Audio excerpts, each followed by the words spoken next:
everybody, and thank you so much for joining us today.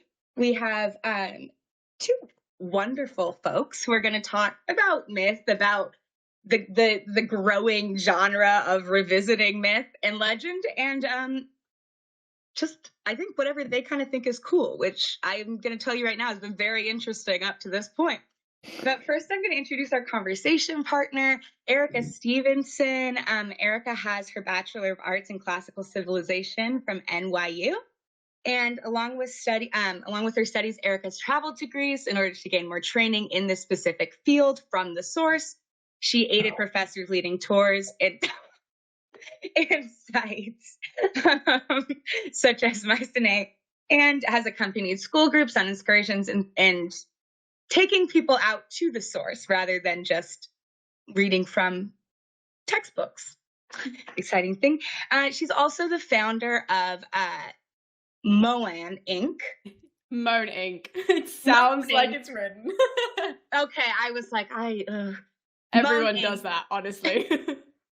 Well, now everyone will know because they'll have that in their head that it's just this. Moan Inc. And to educate in a fun and new way. I'm so excited to have you here discussing with Hannah Lynn, an author who lives in the UK with her husband, daughter, and horde of cats. Beautiful point to include. Her first historical novel, Athena's Child, has just come out in paperback. And it was the 2020 Gold Medalist for the Independent Publishers Awards. So we're so excited to have these two here talking about this book, about potentially upcoming projects and stories and things that have happened in between. If you're listening to this and you haven't already purchased the book, what are you doing? But there is a link down at the bottom, and if you press that, you'll be able to purchase through a lovely independent bookstore. Thank you. But for right now, I'm going to leave these two to chat for about half an hour, and then we'll get into some Q&As. If anything comes up, I'll be watching, but I trust you all to handle it into that point. So thank you so much, Franny. Thank you. Thanks. And sorry about the little lighting issues there. All rectified now. Well, then there were two. So Hannah, first of all, thank you so much for allowing me to come and chat with you. This is such a blessing to be able to come back and revisit this book. Oh no, thank you so much. Yes, I am so grateful for you being here to chat to me. I really, really appreciate it. So thank you. So I'm such a fangirl of this book. It came out in 2020 and I read it immediately pretty much. Brought you onto my YouTube channel to talk about it. So we're going to keep it very general today though, so that everybody can stay up with the myth and with your book and not spoil anything, hopefully, for anybody. So to start off, do you want to tell us all, what was it about the myth of Perseus and Medusa even? Medusa, that drew you in and that made you want to retell it? I think it was only knowing the main side of her narrative. Like when you talk about Medusa, everyone's like, oh, she's the one that turned men to stone with her look. And that's literally it. And then the next line is, oh yeah, she had her head chopped off. And they're the only narratives you got of her. And I was like, no, this isn't right. This isn't right. There's a whole backstory there that deserves her place. And I'm like, in my bold, I was like, I don't want that to be the narrative of her. I don't want her to be the monster who turned people to stone. I want us to go, oh, Medusa, she was the one who was completely wronged, and etc., etc. So yes, so I took it upon myself that to try and change the narrative of how Medusa was spoken about. It's just a small task. Well, I love your Medusa, and your characterization is so beautiful and so unique as well. We were talking a bit off camera about how this has become such a boom, and yet your Medusa still stands out amongst everybody else's, which there's nothing wrong with everybody hopping on a trend. It's been so fun to read everybody's version, but it's so lovely that they're all so different. And your Medusa in particular, we see her at different ages throughout the book. So she starts off as 13, we see her at 18, and then obviously as she gets much older. And something I love about your Medusa is how throughout all those ages, she is so mature, and she's described as having this really calm rationale about her. So what was it about this character that made you want to write her in this way? I think the things that she had to go through, there are only so many ways you're going to come out of those situations. And I think the big bad monster is too easy to jump on. It's like, oh, she's angry. But that's the easiest route to go down to explain why somebody would do these things. Making it sympathetic, having to choose between the lesser of two evils in certain situations. That to me is a much more endearing character. That's someone I can hopefully get readers on board to sympathize with, and that's what I want them to do. Absolutely. I mean, I couldn't agree with that more, and I think that she goes through so much in your book that's so specific to your book as well. For example, like the suitors coming to her at like 13 years old, like it's just all of these episodes that it just so uniquely your own, but that do help create this character. And I think so many people, when they want to do retellings, they struggle with this idea of sticking to the myth, but also adding in their own storylines to it. And people struggle to find that balance. So how did you do that? I think it is the hardest thing to do, because obviously, there are different versions of different myths. And whichever versions you pick, I have learned, will always be wrong for some people. And however you try to create them. So it just has to be a case of, okay, I know the story I want to tell. Which elements are going to help me build that narrative? And that's sort of how I go approach it. And of course, if I can't find elements that help me build that narrative, then I have to rethink and go, well, maybe I went the wrong way about this. Maybe I need to consider sort of a different approach. Well, something that you did in your book, which again is not prevalent in the ancient sources, but something I loved about the creative sort of take that you took with her, is this idea, and she has this whole speech. I didn't write down the page number, obviously, because now I'm remembering it. I'm like, I wish I had done that. But she has this whole speech about how she, Medusa, despite not being a warrior on the battlefield with a sword and with a shield, she is still a warrior in her own way. And she talks about how she's fought for respect in the marketplace when she's, demanding respect from men who are objectifying her, or the suitors incident, how she fought for her independence, and how she fought and she won all of these instances. So why was it important for you to portray Medusa as not this violent character, as we were saying at the start, who is this, terrible monster, but to present her in more so this, I don't want to say gentle, because that's not the right word for her, but, not as aggressive as people might think? I think that, the whole premise is like a monster's born or made. And that was the whole standing behind the book. The whole theme I wanted to run through is, she wasn't born a monster. She did monstrous things, and she was made. That, those actions are why we ended up with the monster that people refer to her so often as. And in terms of like the battles, I think, there's that saying, we're all fighting our own battles. Everybody has them going on. So the idea that we could take this near indestructible, near invincible woman, monstrous, capable of horrific things, and turn around and go, no, actually that wasn't the case. And if we look at any sort of villain in that manner and we break it down, apart from Theseus, come on, let's be honest. Everyone but him. Apart from Theseus, not giving that any. But if we look at any of these villains, there's a reason behind it, and nobody thinks they're a villain in their story, do they? Like, nobody goes out to be it. They are trying to do what they need to do to survive. And so I wanted that in there for her. And this, we don't have to be heroes. We don't have to be wielding a sword to be a hero in a situation. Just the same way as just because we turn someone to stone doesn't mean we're necessarily a monster.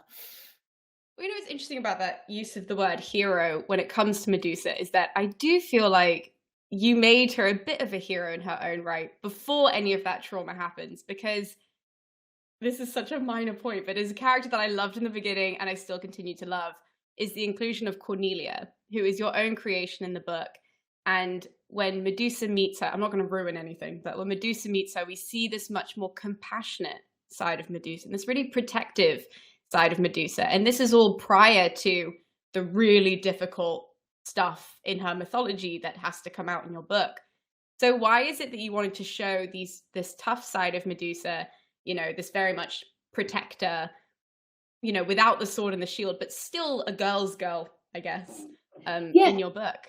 Throughout it all, and with her sisters, that's what I tried to keep her as throughout it. And actually, the scene and Cornelia is quite interesting because in one of the early drafts I had, that was extended much more, and and her husband and so on. There was quite a lot more to it. But I know, but I sort of deliberately sort of trimmed that down.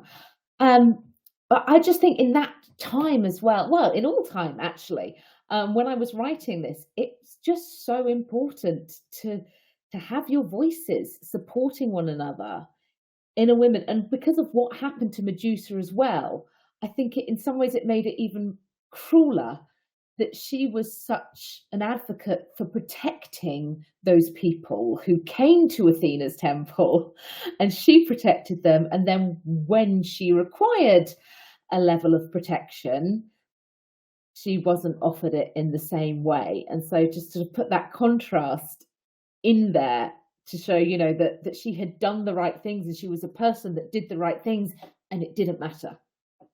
Yeah, I think you do a really good job in the book of sort of, oh god, this is going to reduce it down massively because it's 11 p.m. and I don't have the vocabulary. No, I have none left. But you do such a good job of basically showing like bad things happen to good people, unfortunately. And Medusa is such a good person, and when she's harmed, one thing that I really loved is obviously there's a big theme of victim blaming in this book, which is so important. Yeah. But you do it through not only Athena, who's the goddess who does it in the mythology and everything, but you also do it through like the general public, that there's that family that come to the temple and they are sort of like gawking and being like, what's going on? And, they're not like yelling at her, but there's so much judgment there when they literally haven't even asked her if she's okay or what's going on. And so when it comes to that myth, when it comes to that storyline within there, why was it important that you extrapolated out and you showed that broader victim blaming as well? Well, because one of the other sort of key victim blamings in her is her mother as well. Oh, I wanted to bring that up. It's going to get with the mother. And I think that, for starters, people come into situations in today's world, and in 2020, 2019, when I was writing this as well, the victim blaming and the jumping onto a bandwagon without any evidence is something, unfortunately, that is horrifically prevalent in today's society, isn't it? Like, people decide what their truth is, and then that's it. They go straight at it, regardless of what the evidence is. And that's so prevalent today. I kind of wanted that reflected in sort of people at the temple and not really knowing what's going on, but making their own assumptions anyway. And then when it came to her mother, it's the blaming from people close to us and close to her, can be infinitely even more painful than what was done to her. So actually, the actual act of being turned into the Gorgon, that was one thing that was disastrous. But then the way that her family responded and the way that played out, again, also lacking words, the way that played out was also just meant to sort of add to the devastation in a happy book the way I do, But sort of really. Well, I did write down that quote because it's literally like my favorite line from the whole book, where the mother says, "No goddess would cast such retribution without reason." And that's on page 76, because I'm such a loser. I should write that down. Just because for me, as you were saying, it was like, just reading that, I was like, God, not only have I seen that happen, but also I think we all have that little bit in us, like when we're reading celebrity stories, for example, like, you read a tabloid and you're like, is there any smoke without fire? Or, something like that.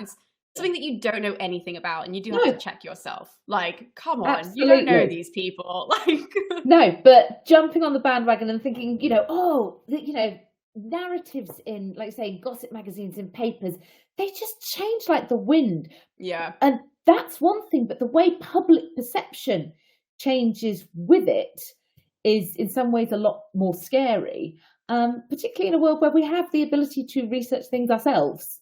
And we don't often go down that route, for whatever reason.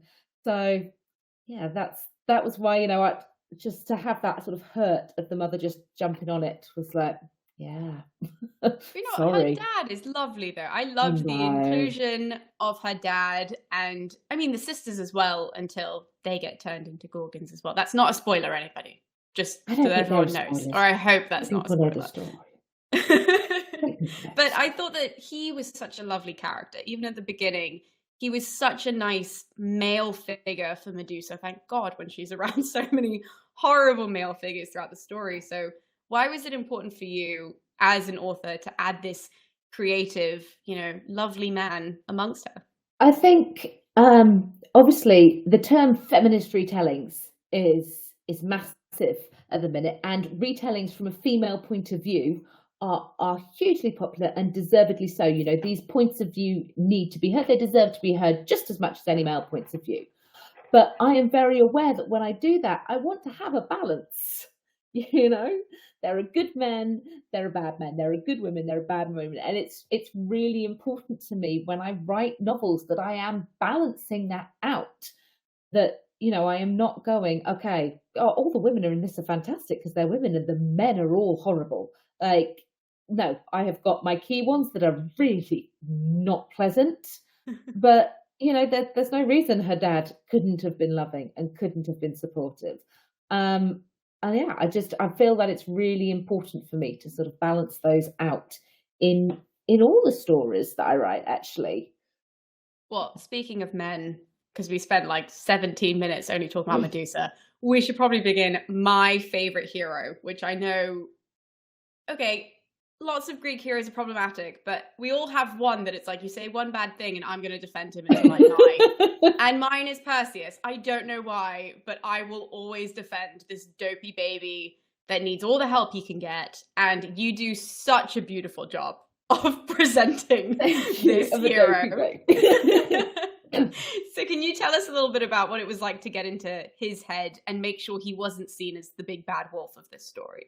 Yeah, I don't think when you look at Perseus's story, he is a big bad wolf. He's that was a very no, he's not. He's not a big bad wolf. And yes, it would have been easy to represent him that way, but the reasons he went off in search of Medusa's head, well, that wasn't a nasty mean thing. It was to protect his mum. He's a mummy's boy.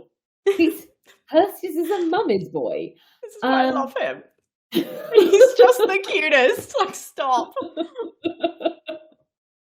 We have found your weakness. So yeah, like there was no other way that. Well, I could have gone down an arrogant route. I suppose I could have, but in my mind, it's like no, that wasn't. He wasn't always the brightest. Like you said, he needed the help. He needed so much help. Like an absurd amount of help. Like even when you read the ancient myth, for people who haven't read the ancient myth, I mean, gods galore are in this story. They're like, okay, you need this helmet and you need these shoes and you need this thing. Oh God, you don't have a shield. Like he has no idea what he's doing. And it's just so sweet. And so I couldn't make Perseus into a bad guy.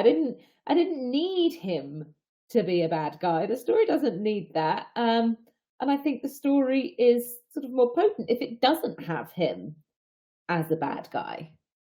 Absolutely. And I think it gives the chance as well for the audience, whoever that happens to be reading your book, to really shift the blame to the gods, because both of them are such puppets of the gods and of the divine in this myth, that it's Athena and Poseidon who are kind of, and Hermes then, who always shows up to cause trouble. All these gods are just coming and going, oh, these mortals, they have to do this thing. Oh, this boy, let's get him to do this. And I think it made it so clear for an audience that maybe are unfamiliar with the myth that actually it's not always, humans against humans, it's sometimes gods against humans. Yeah, absolutely. There's just so much that goes on in all the situations. There's so many intricacies, and just trying to pick those is the battle, to pick those that give you the character that you really sort of want to display. And the gods against gods as well, is a massive one. And said the gods against humans. There was so much more I could have put on that. I went a little bit glazed then, because actually I was reading one of the questions. So apologies for my eyes went glazed. We are going to open the questions in a bit, Hannah. We're going to open the questions in a bit. Okay, I'm going to answer one because it links. I'm really bad at this. Do you know what? I'm just going to turn those questions off the page because I am not being a good person. I promise, guys, I will get to those in a hot second. I'm sorry. I'm very sorry. We'll just carry on talking. We'll ask a few more about your characters just so everybody can get a little feel, and hopefully it inspires more questions if we bring these up. So one thing I wanted to ask you about when it comes to both Perseus and Medusa is that you have them have a lovely connection in your book, that actually they don't team up, but they do have a moment with one another, which I think is so beautifully done. And I was wondering why for you it was important to have them talk. So there were a few reasons in that. Like, I needed him to go in knowing what he was doing. I needed him to go in knowing what he was doing in the hope that she could possibly be redeemed, because it would have been lovely if, Perseus had gone back and gone, she wasn't this monster. I know the real story. Everybody listen to me. And I think there's that kind of hope that by them having this conversation, that maybe she'll get the redemption she deserves at the end of it. So that's kind of one of the things is then when she doesn't, through whatever reason, that's a little bit like, oh, and you feel a little bit disappointed sort of by that. So yeah, I really wanted them to have that connection so it could end like that. And I wanted to give her some control and some choice, because so much of that had been taken away from her for so long that, having your final act an act of choice, I think, is incredibly powerful. If you've got nothing else in your life, having that one, that's something for her at least. Yeah, absolutely. And I think as well, with Medusa's story, that I know you're on TikTok, but I don't know how much of the Medusa TikTok you're on, because lots of people will retell the story of Medusa, that Athena was giving her this gift, that actually it wasn't a curse, we've misinterpreted the myth, and it was this gift to protect her so that, nothing bad ever happens to her again.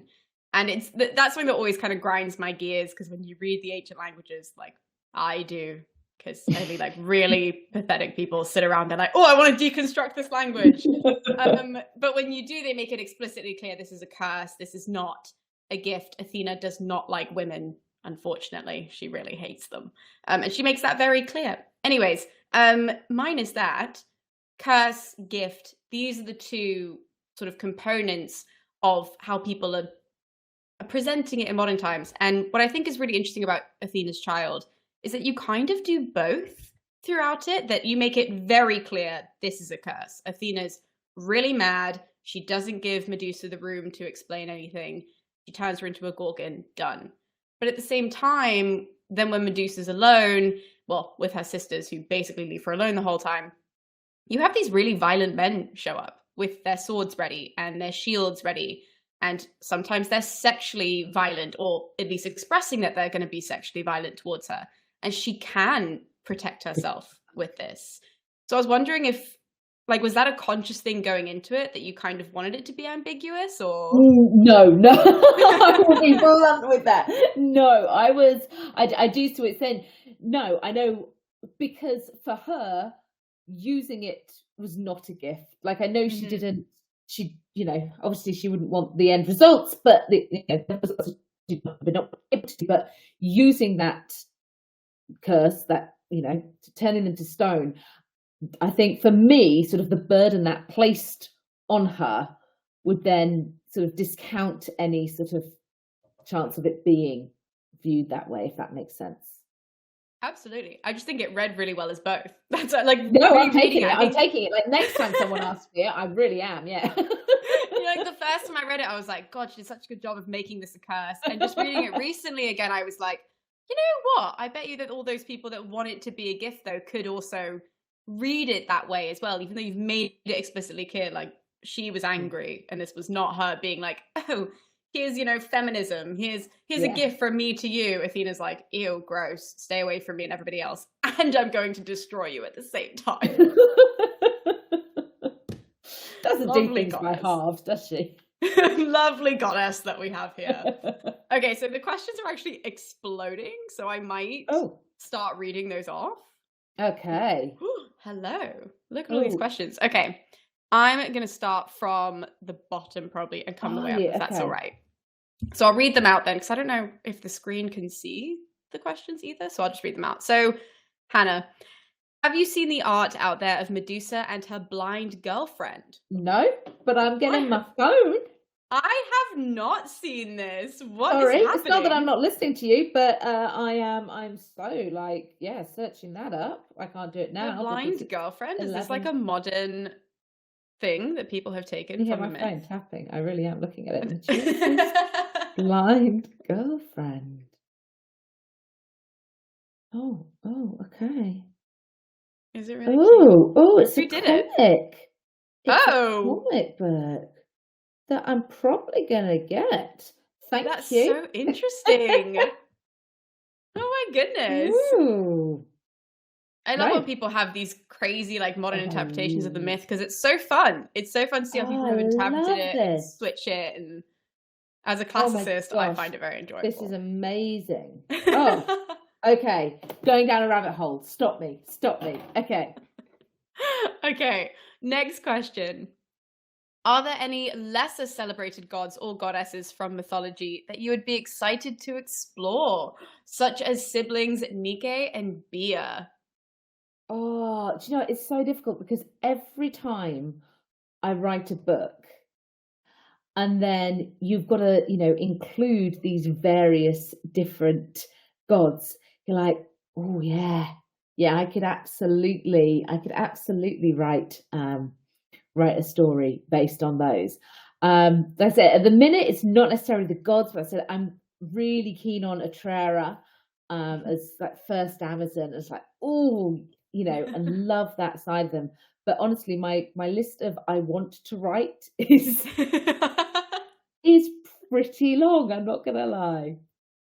What I think is fun about the lesser gods is that people can really take those and just write their total new stories about them, because we don't have mythology about people like this. The one I get asked about a lot is Nyx, the goddess of the night. Yeah. And there's maybe 3 references that I can pull off the top of my head of her, but there's no real story. There's one of Zeus being scared of her, which I love, which comes from the Iliad, but that's it.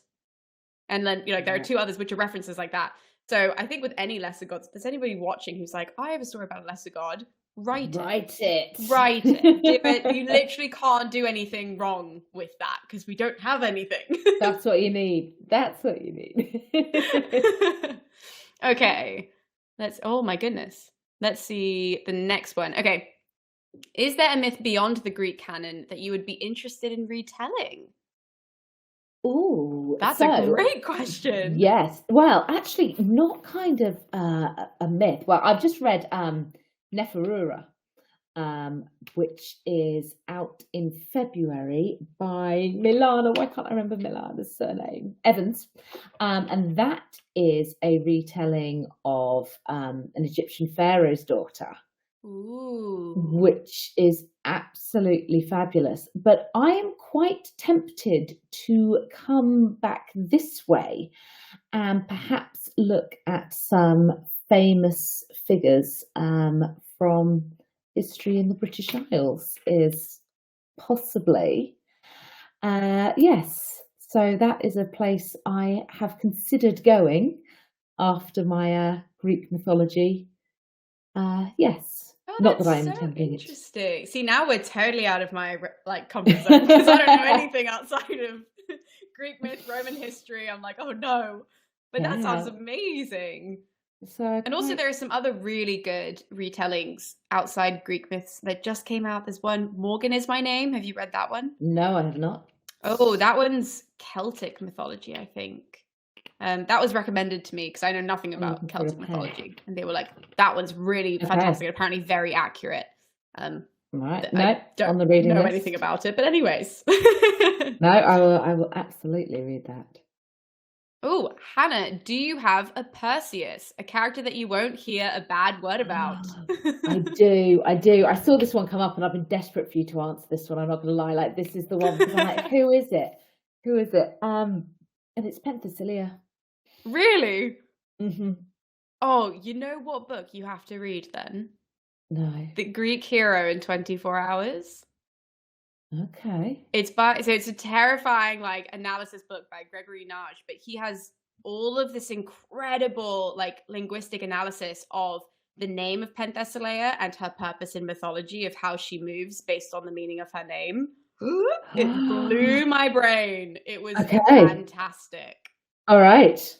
That's on my phone now. That's on my I don't know. Yeah, there's a love there. There's a love that's absolutely just as we've established. My love for the Amazons is it runs deep. It runs deep. As it should. Yes, like, and I just no. Don't say anything about the Amazons in general. Really, just back off would be my advice there. Well, I think a lot of people don't know much about the Amazons, which is great because it means that they're like this great chasm that you can then just run with, and it's like, let me teach you everything. Because whenever I say to people like, oh yeah, there's this race of warrior women from Greek myth, they're like, what? Like, really? Are you making this up? I'm like, nope, they're there. They're having a good time in the corner on the Black Sea. They are amazing. Like, just and they're just the real evidence behind them as well. If you've read Adrian Mayer's The Amazons. I haven't yet. I have it, but I haven't read it. Which is just fantastic, and just the depth she goes into with all the evidence and things is just absolutely incredible. So yeah, I've just seen that we've got a question up from somebody else, from Chelsea Stone. Have you seen that? Can you? Oh yes, I have seen that. Okay. So let's ask Chelsea's Let's question. Have a quick read. Was Athena supposed? Oh God, it just moved. Oh, oh no! Now it's on the screen. Was she supposed to convey any remorse in your story when Athena spoke with Perseus and he asked why Medusa was in the condition that she was in? Oh no, it doesn't continue on the screen. I've got it. So sorry, guys. I'm reading in the wrong place. Athena. I know, I left that a little bit ambiguous because obviously Athena helping Perseus meant that it would end this situation for Medusa, and therefore could be seen as Athena helping to end this situation for Medusa and being gracious to her that way. So I did leave that sort of ambiguous, but in terms of Athena feeling remorse, I just don't know if she would have it in her. And I actually, one of the questions below asked if there are any elements from the first draft that I left on the cutting room floor. There are loads. There are absolutely loads, like I said, with Cornelia, but another of them was Athena's point of view. And I originally had several chapters from Athena's point of view in it to try and get across why she had behaved in this way and, how she felt after the incident. And then I cut the lot. I didn't leave her any room in there at all. Because she was not the victim of this. And even though she may have had her reasons, whatever was going on with the other gods and whatever pressure she felt on her, we cannot use those reasons as an excuse for her behavior. And that's the kind of thing I wanted to get in modern day, that, you know, we can list the reasons of, you know, and everybody has, you know, reasons things happen and excuses, but that shouldn't excuse what happens later. And I didn't want to give her the room of us developing sympathy for her, because that wasn't what this book was about. Absolutely. I think that's a really important point as well, that it's, especially in Greek myth, like so many people, so many gods will be like, well, this is why. And if you spend too much time there, then it's like you're going to extrapolate from that and not understand the actual story. It's like, this is a horrible thing, regardless of your reasoning. This was still horrible. And that doesn't take, just because we understand where it came from, doesn't take away from how horrid this was and what you did to this person. Especially in this sort of instance where this person didn't do anything, like had no say in it. But welcome to Greek mythology, everybody. How does starting from a myth change the writing process? Oh, it makes it so much more stressful. Really? Yes. So, because I write rom-coms as well, Mm-hmm. and I am not a classicist as you are. I am a writer, so that is my primary, you know, well, actually it used to be a physics teacher, but now I'm a writer. So it's about the stories, and I get so caught up in making sure I've got the right evidence and reading things, and, you know, I wish I had an endless font of knowledge when it comes to it, but I don't. And there are so many contradictory things that you come across in the stories that I'm like, well, do I go with this or do I go with that? And how does it work? So in some ways it's like, oh, well, you've got your story, you know, it should be fine. You're just sort of filling in the blanks. But I do not find it. I do not find it that way at all. So no, my Greek books take a couple of years to write, as opposed to my rom-coms, which are substantially shorter. You know, I find that really interesting, just because you do such a good job with the Greek myths. Like, I've read your other ones as well. As you know, I've read the other ones. And I love the other ones because I think maybe that's also your superpower. Like, if I were to write a retelling, which I can't write anything, let alone a book, I can't even write a text, like, oh my God. But I would get really bogged down in those things, where I'd be like, oh, but I like this, and then sometimes this happens, then what if they turn into a treat, you know? Like, all of these crazy things that happen in myth would distract me, whereas I think for you there is that superpower of being, you know, I mean, I do have turning into a tree in the next book for you, just so you're okay with that. You know? Yes. Give us some Daphne. Yeah, I do in some ways. I think, you know, there's the flow, and actually, like I said, I was talking to the author of Neferua, Milana, and she's also a historian, and she said her first drafts read like a thesis. They read like an academic piece of work, and so it took her a long time to get it back. So we kind of work in role reversals, and I'm sure whichever way you work, you're like, oh no, I wish I had the other one. But yeah, so I do find the myths exhausting, like in a good way. I find it really sort of mentally, like I come away buzzing from like a labor of love. They are absolutely a labor of love. Yes. So actually, of all your characters throughout the 3 books that are published for Greek myth, was there a character that you found incredibly difficult to write, that you were like, God, how am I going to do this? Aegeus I made a lot gentler, because I wanted Clytemnestra to do that, because I just wanted... I don't mean Aegeus at all. I loved writing Aegeus. It's in my mind now. What time is it? It's like 11:45, isn't it? Yes. Aegeus even. Aegeus I loved writing. Theseus I despised. Don't know. I tell you the most difficult one, and you'll tell me pronunciation, because I hate it every time. It's Hippolyta. Hippolyte. You could say either, actually. That's okay, as long good. as my rule is always stick to one. Okay, I'm always Hippolyta. I'm always Hippolyta. Go for it. Live your best life. And This is in Queens of Themyscira is my book based on the Amazons, and in her story, obviously she is an Amazon queen. She is a warrior woman. She is fierce and she is incredible. But I still made her a victim, for a very deliberate reason, because I wanted to be able to show that it doesn't matter who you are. You know, you can still be a victim of, mental abuse, those kind of things. Your physical situation, your status don't define you or exempt you from those situations. So that was quite hard to write going into it. And some people took great exception to this. They really disliked how I had done that. But actually, an equal number of readers, if not more, sort of got on board with what I was trying to do here and go, yes, look, a warrior can also be a victim, just like Medusa, a monster, could also show compassion.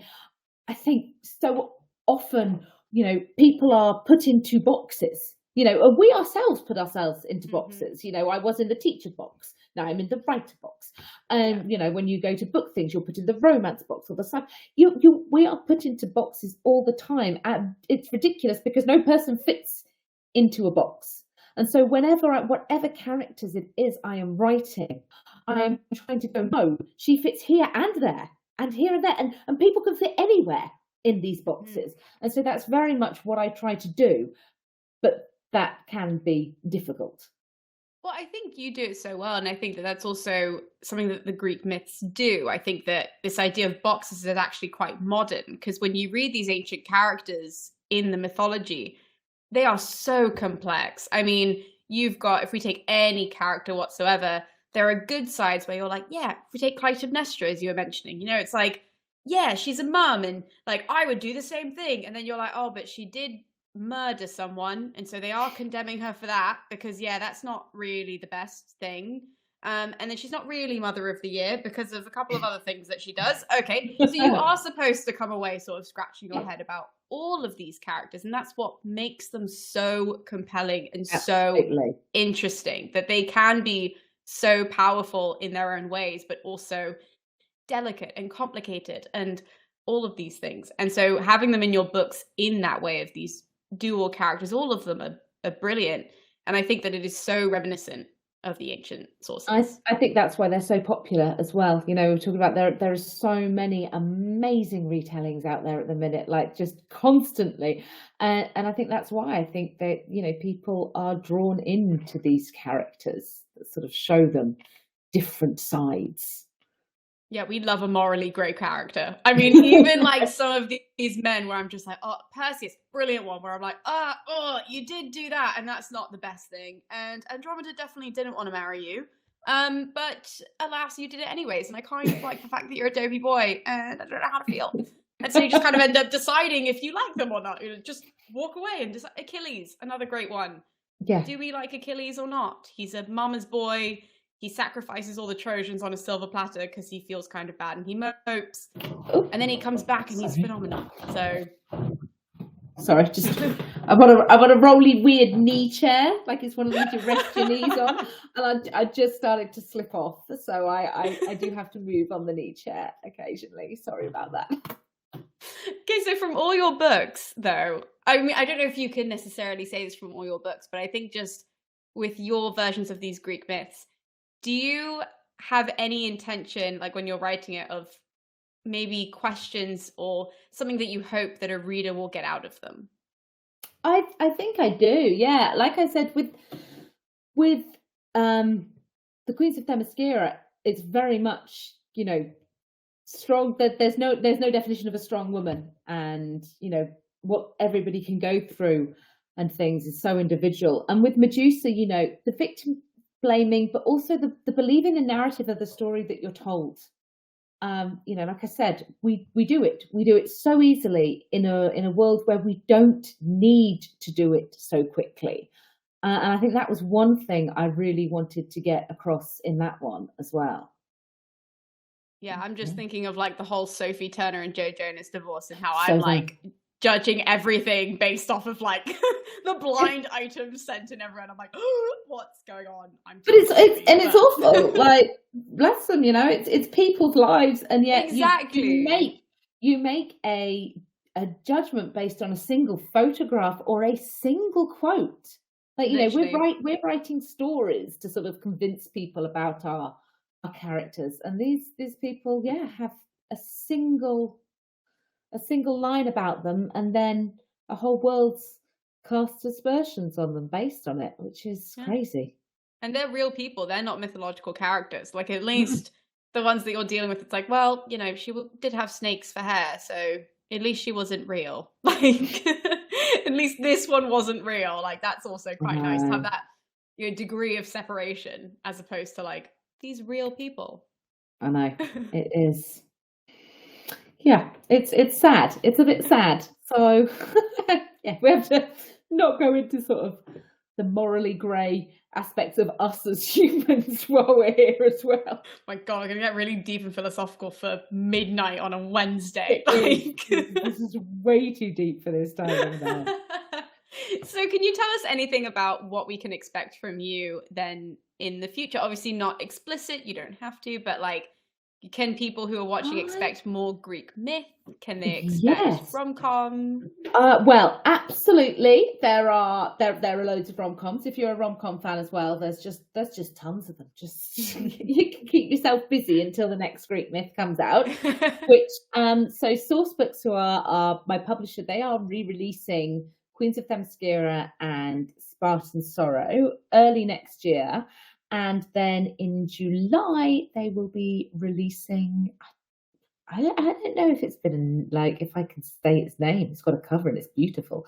But they will be. You don't have to. But we believe you. They are believing. They are releasing my new retelling, which is a Demeter and Persephone retelling.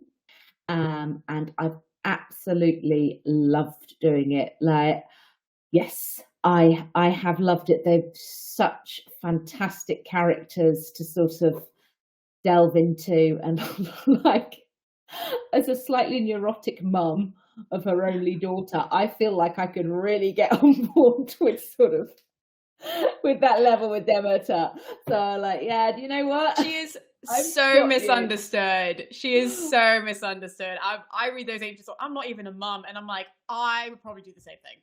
Like, this story is not bueno. You can pre-order Daughters of Olympus. I have just seen on the chat, which I didn't know about, and you can see it's amazingly beautiful cover. So if you can click on that and see, it's beautiful cover. I just think it is. Oh my God! Gorgeous. Stop. Wait, let me see.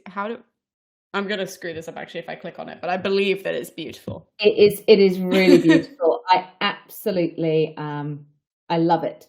So yes, that is being released, and I'm so excited about the team, the editors in there. They were just wonderful to work with. I've got lots of morally grey characters for you. I've got my love. I always need a little bit of love in there as well. So it was wonderful. It was absolutely brilliant. And there will be another Greek mythology book coming from me, because I have been very luckily contracted for another after that, which is amazing news.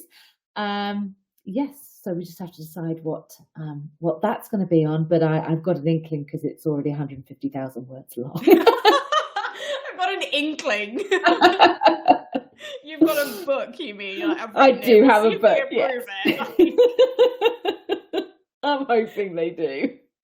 So when you were writing, just a very brief question, but when you were writing then your Persephone Demeter retelling, did you just like block out everybody else's versions? Because like, how do you, when that's such a popular myth right now and everybody's taking it, we're just like, I'm never going to read any of these books until I finish no, I don't read any of them, because like I said, these take me years to write the Greek mythology ones. So these have started long ago, and then you hear other ones are coming out and you're like, oh really? But then again, loads of Medusas came out after Athena's Child, so I might as well be after somebody. Yes, so I literally block myself out, and I go into my world and go through the sources I use, and like I said, that's sort of okay, what's going to work. And there's so much in this. Like I loved that. I loved how much mythology I got to incorporate in that. Like, there's more in this than anything else, because there are just so many characters, and it spans such a length of time. So I really did enjoy that. But no, I have not read any other retellings, because I just can't. Yeah, don't want them to influence it in any way, and also don't want to go, oh, that was so much better, why didn't I do that?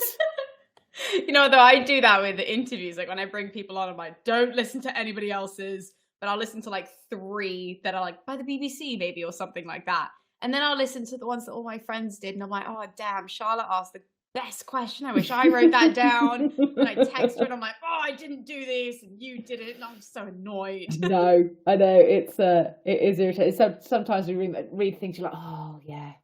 Yeah, that's the goal. But you know, I think the great thing about books is people love reading. They love reading the same stories in different perspectives. I know that I do, and all the different books have got different things out there. Like you said, I'm not coming at mine necessarily from a classicist point of view. I'm coming at mine from a storyteller's point of view. And like I said about Athena's Child, and chopping chunks out of it, it's deliberately meant to be a quick read that sort of draws people into that myth.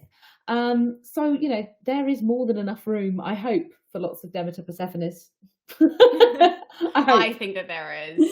So yeah, I think that there's more than enough room, and I think that you show us brilliantly in all of your books that multiple versions can exist and still all be beautifully appreciated. Like anybody can read Natalie Haynes' Stone Blind and then read your book and get something completely different from it, or any of the other plethora of Medusa retellings and Perseus retellings. What is so fun is that everybody reads it differently and everybody reinterprets it, and we need to remember that that's what the ancients did too. Like all the versions in ancient Greece, they were all, oh, I see you doing this and I'll do this. What if I add this character? You know, what if I make them murder this person? Like, you know, it would have been shocking to them as well, in the same way that when you take the myth, it's shocking to us as well. So I think that's always important to remember. Yes. Oh, well, thank you. Do we have any other questions or anything? I was just checking. Because I think we're good with questions, actually. All right, because it is pretty. Yeah, I think I've actually gone overtime. Yes. Typical me, because I can chat to a wall. As did I. It's a skill. It's been such an incredible conversation. I don't know if you saw, I put in the chat that I want you two to write the Bachelorette style rom-com, because I want the way you describe these personalities. It's beautiful. No, it's a delightful conversation. I think we do that. That's a future collaboration, right? I'm ready. I'm writing it down. Okay. I'm holding you to it. We'll write up contracts. Don't tempt me. I will purchase it immediately, so let me know. Amazing. But thank you both so much for being here, for talking about Athena's Child. Thank you. I did want to just make sure that I pointed out that if you order from Mysterious Galaxy this beautiful book, you'll get a book plate, you'll get a bookmark, you'll get a gorgeous art print. It all comes to you. I don't have that. I didn't get any of those. What? Ooh, sorry. But we have them, so we're gonna try not to be jealous. If you're like, I just saw that and I need that, please click that link or go to the event page for this lovely conversation, and all of those gorgeous little extras will come in with the book. You've answered such beautiful questions. You've given us just such fun background that probably a lot of people who have not tried to write from the perspective, or just committed a lot of time to studying the perspectives of these characters, would not be able to come up with or even discuss in the way that you all have. So I really am so appreciative of just all that goes into this retelling genre, and especially with the Grecian woman with the books. But it's been a delight and a half. Thank you again. Thank you. Please, Thank you so much for please having keep us. us It's been a with lovely you. evening. Your conversation was so delightful to listen to. It was. Thank you, Chelsea, as well, for Oh yes, joining thank in. you, Chelsea. We really appreciate it. And also everybody who orders the book and gets a book plate, show us on Instagram because I'm jelly. Yes. Oh, please do. Oh, you're really good at I'm really bad at things like social media. So yes, if you could do that, that would be amazing. And then we'll cry from over here, don't worry. But... Yes. And I'm going to find out why I haven't got one. The author. I want one of those little things. Like, I don't have that. I don't have the bookmark. Hannah, I don't know what to say on that front. I'm sorry that you received anything. I've got some books, but I wrote that. I want the other stuff. You want the goodies? I know. We'll set some aside for you. Yeah, I'll be talking to marketing. That'll be Check in with them. Well, I know it's late for you all, so I'm going to let you go. Thank you so much. Everyone should follow these two, Hannah Lynn and Erica Stevenson, because clearly there's a lot of exciting stuff coming up. Thank you. Thank you so much. Night. Night. Thank you. Bye. Bye.